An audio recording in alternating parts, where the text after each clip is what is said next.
Oraneze, enwere video m hụrụ somebody in the UK na-arụ na healthcare nọ na-ekwu ịma na UK na-anụ ihe UK bụ nne m, and sometimes ị ga na-ajụ onwe gị most of ndị niile enwe ọrụ ya awụ ị ga na-arụ afọ onye jiri school gị hụ na enwecha data ọrụ ahụ na-arụ ya na UK, ịhụ that na school ahụ ị gara self dị useless na UK because otu mmadụ ga-echa agacha school na UK wee na-arụ ọrụ healthcare wee na-eri 1,800 pounds.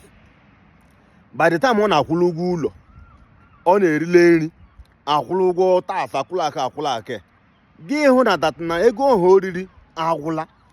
Now compare it with other countries. For example, na somebody nọ na Sweden na-asa efere, somebody na Sweden na-asa efere na aka eri ego kra somebody nọ ga healthcare na UK. So ị na-ajụ onwe gị UK most times UK will hype ka na hype UK. People nọ na UK, most of them na-ata ezigbo ahụhụ. Most of the people nọ na UK na-ata ezigbo ahụhụ. Ịpụta na-ajụ onwe gị ka ihe mmiri wụdat na UK na too much of hype a na hype UK. Maka na UK na tax a na-akwụ that place really too much. And before UK enye gị ọrụ as a permanent person, as a steady like long term work contract, ọ na-adị very difficult ịghọtara.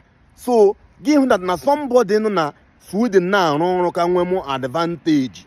Himself somebody na-asa efere. Ịmana people ndị na-anọ na healthcare na Sweden na ka receive ego karịa ndị nọ na healthcare na England ahụ nọ na UK na-arụ ọrụ ịghọtara. So UK nwere a lot of advantages n'obodo na awụ na ị na-ama ọrụ ụgwọ hala that na ị gara school na-arụ ọrụ gị ga na-arụ ezigbote ọrụ ịghọtagwo. Enwere some ọrụ ndị wụ from 5,000 upwards pounds gama n'elu.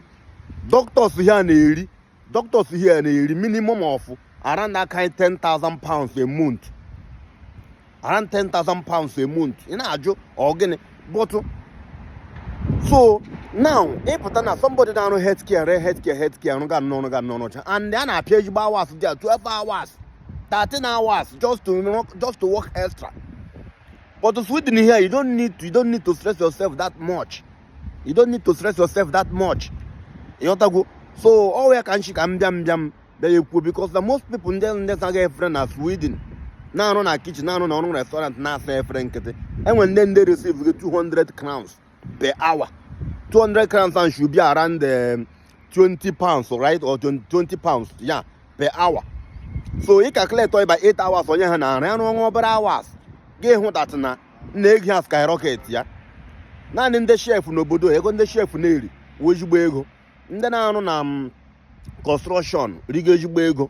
You got to go. So all I can just come into PM. One love, I still remain your boy, Ebitas, one and only one love.